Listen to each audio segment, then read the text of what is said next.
morning and welcome to another episode of Pep's Corner. Today we will continue reading our book, The Westing Game.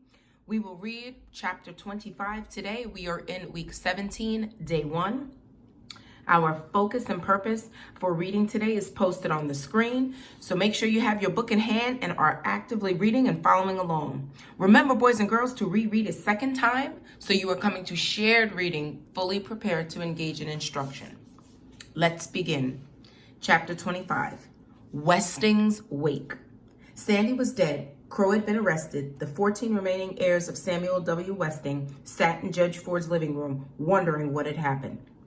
At least the guilt is not on our hands, Mr. Hu said, trying to convince himself that a clear conscience was worth $200 million.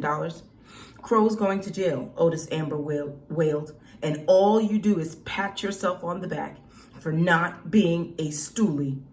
Let me remind you that Crow confessed, Sidel Pulaski reminded him. Crow only confessed to begin the answer, nothing more, Angela said, pressing her hand against the tearing pain in her cheek. Even if Sam Westing wasn't murdered, like the judge said, Doug Hu argued, there was nothing wrong with Sandy until he drank from the flask Crow filled. If Crow is innocent, Theo said, that means the murderer is still in this room.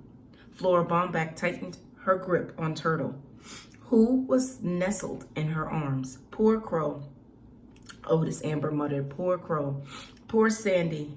And you should say, Turtle responded angrily. Sandy's the only one who's dead. Sandy was my friend. You should have remembered that before you kicked him, Denton Deer remarked.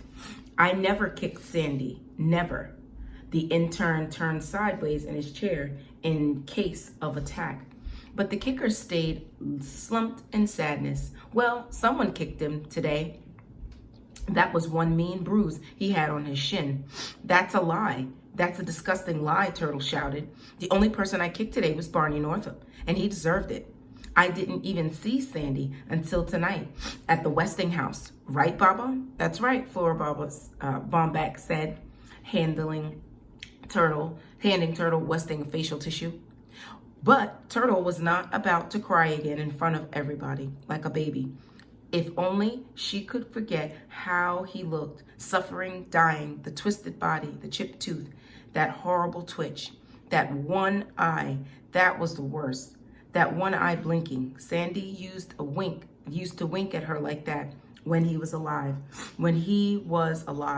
Turtle blew her nose loudly to keep from sobbing. Sandy was my friend too, Theo said. I was playing chess with him in the game room, but he didn't know I knew. Why is everybody lying? Turtle slumped further into Flora Baumbach's arms. Sandy was her friend, not Theo's, and Sandy didn't know how to play chess.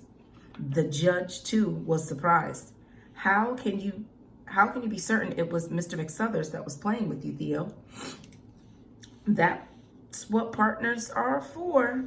Doug watched the chess table to see who was moving the pieces. Theo replied. Again, the track star thrust his I'm number one fingers high in the air.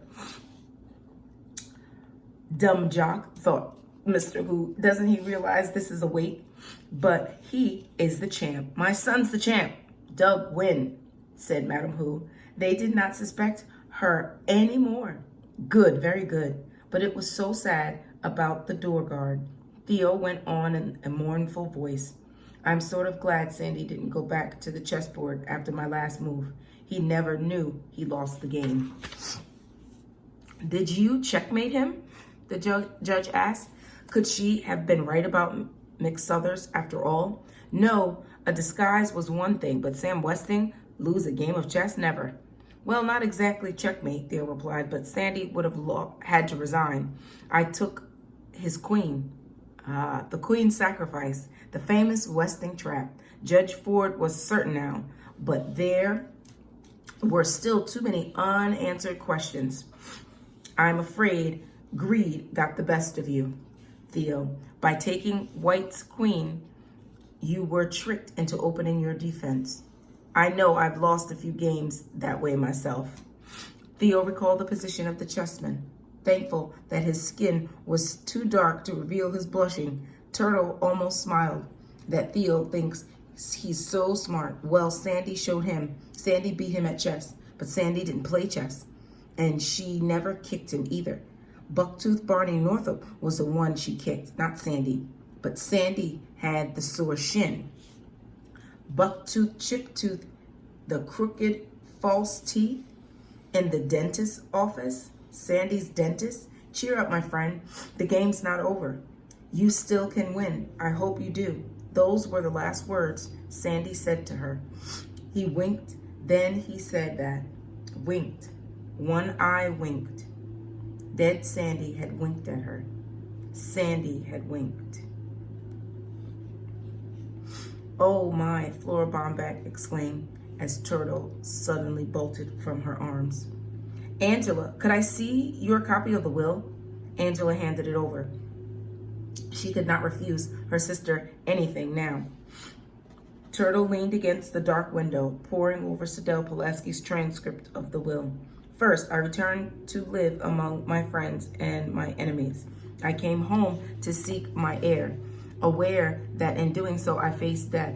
And so I did. To seek my heir, Turtle repeated herself. Today I have gathered together my nearest and dearest, my 16 nieces and nephews. Sit down, Grace Windsor Wexler, to view the body of your Uncle Sam for the last time. Tomorrow, its ashes will be scattered to the four winds. Winds, Windcopple, Turtle said aloud. Her mother had been right all along about being related to Sam Westing. Windcopple, Grace mumbled. Jake patted her head. Windcopple, the judge repeated. At least she could explain that. Crow married a man named Windcopple, who then changed his name to Westing. Bertha Erica Crow is the former wife of Mr. Samuel W. Westing. They had one child, a daughter, who drowned the night before her wedding. It was rumored that she killed herself rather than marry the man her mother had chosen for her. If Sam Westing blamed his wife for their daughter's death, then the sole purpose of this game was to punish Crow. Crow was Sam Westing's ex-wife.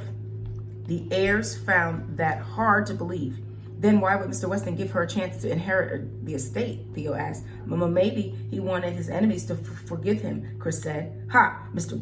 Who? One of the enemies? Turtle, read on. Second, I, Samuel W. Westing, hereby swear that I did not die of natural causes. My life was taken from me by one of you. The police are helpless. The culprit is far too cunning to be apprehended for this dastardly deed. What does dastardly mean? Oh my, Flora Bomback was relieved to hear Jake Wexler define the word as cowardly. I alone know the name. Now it is up to you. Cast out the sinner. Let the guilty rise and confess. Third, who among you is worthy to be the Westing heir? Help me. My soul shall roam restlessly until that one is found. For the first time since Sandy died, Turtle smiled. Judge Ford sat in the glassy-eyed thought, elbows propped on the desktop, her chin resting on her folded hands. Why, indeed, was Crow an heir? Sam Westing could have pointed his clues at the Sunset Towers cleaning woman without naming her an heir. Crow's not going to inherit anything, not if she's in jail for murder. Otis Amber complained bitterly. All your talk about chess and sacrificing queens. Crow's the one who's been sacrificed. What did you say? The judge asked. I said Crow's the one who's been sacrificed. Uttering a low groan, Judge Ford sank her head in her hands. The queen's sacrifice.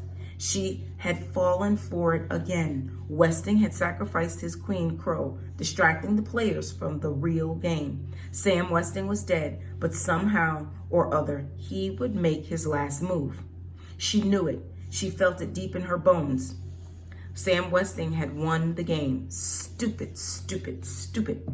The heirs stared in amazement. First, they are told that Sam W. Westing was married to their cleaning woman. Now a judge is calling herself stupid. It couldn't be true. Sam Westing wasn't stupid, Denton Deere declared. He was insane. The last part of the will was sheer lunacy. Happy 4th of July, it said. This is November. It's November 15th, Otis Amber cried.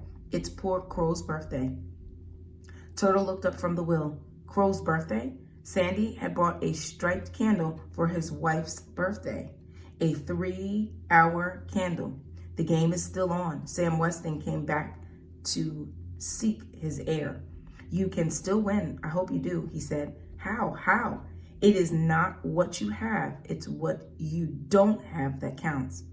Whatever it was she didn't have, she'd have to find it soon without letting the others know what she was looking for. Judge Ford, I'd like to call my first witness.